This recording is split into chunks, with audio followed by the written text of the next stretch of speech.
Bonjour, je suis Nicolas Baudelot, le cofondateur de Medicalib. J'ai 36 ans. Avant d'être un jeune entrepreneur, j'étais trader sur les matières premières chez Direct Energy ou encore Engie, suite à un parcours plutôt classique de prépa école de commerce. Et puis en 2017, j'ai décidé de me lancer dans l'entrepreneuriat avec Mathieu Lardier, l'autre cofondateur de Medicalib, pour simplifier l'accès aux soins à domicile. Mais en parallèle de ça, comme j'aime bien les défis et les choses un peu stressantes, je suis pompier volontaire depuis mes 18 ans. Ce qui m'a permis d'évoluer dans différents grades et de gérer une multitude d'interventions, soit en secours à victimes ou en incendie. Mais j'ai d'autres hobbies comme tous les sports de glisse liés à l'eau, que ce soit kitesurf, wakeboard. Donc voilà, j'aime bien partager à la fois des moments cool et des moments un peu stressants, que ce soit dans la gestion d'une boîte ou dans mon activité de pompier.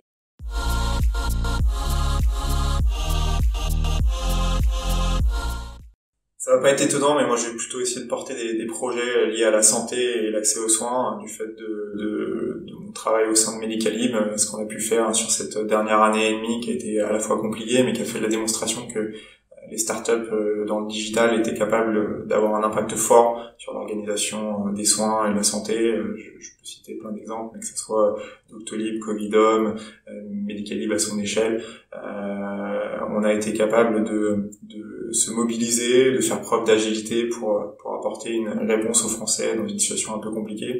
Et moi, j'aimerais pouvoir continuer en tant que membre du board de France Digital, de développer, en tout cas ces initiatives, de développer la e-santé, qui est pour moi un élément important de notre système de santé qui nous est cher, je pense à tous, tout Français, et que ça passe par communiquer de plus en plus, porter une voix auprès des dirigeants et auprès de nos dirigeants politiques, pour mettre l'accent sur la digitalisation de la santé, pour favoriser l'accès aux soins, comme on a pu le faire chez Medicalib, et j'aimerais le continuer parce que je pense que c'est des sujets de société qui seront importants, de plus en plus importants dans le futur, et j'ai envie de continuer à le porter, et je pense que France Digital, par l'intermédiaire de sa résonance, peut pouvoir porter ces vues-là et avoir un impact à la fois sur les prochaines élections. Et donc à ce titre-là, je pense que c'est un élément important du fait que l'écosystème santé est de plus en plus important en France et qu'il faut avoir des représentants pour pouvoir porter une voix, une vision, et j'aimerais en faire partie par l'intermédiaire du board de France Digital.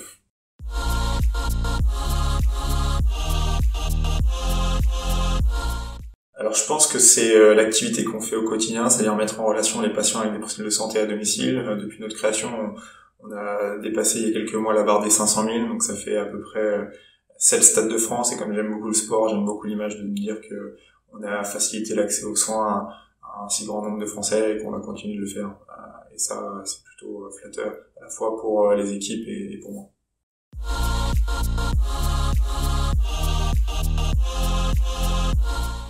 Pour ma part, ça a été la fin de la collaboration avec le cofondateur de Medicalib. On a fait le constat que c'était difficile de continuer pour le développement de la société.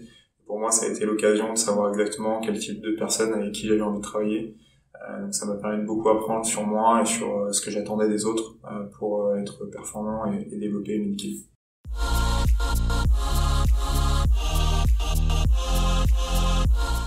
Le fil conducteur un peu de ma carrière, c'est l'engagement, que ce soit pour ma boîte ou chez les pompiers. Et donc au sein de France Digital, l'idée ce serait de faire la même, s'engager pour défendre les intérêts à la fois des startups et des PME qui sont représentés et tous les intérêts de l'écosystème. Bosser au bureau, définitivement. Même si le télétravail a plein d'avantages, moi je suis un fan du contact humain avec les équipes, donc c'est pour moi indispensable. Comme je l'ai dit, j'aime bien les défis, donc RGPD. Ah, les deux, c'est rude ça. Bootstrapper pour commencer, puis lever le ferrant ensuite pour confirmer, non? L'Europe, pour ceux qui ont la référence. Si on est deux, cuisine maison, tout seul, livraison.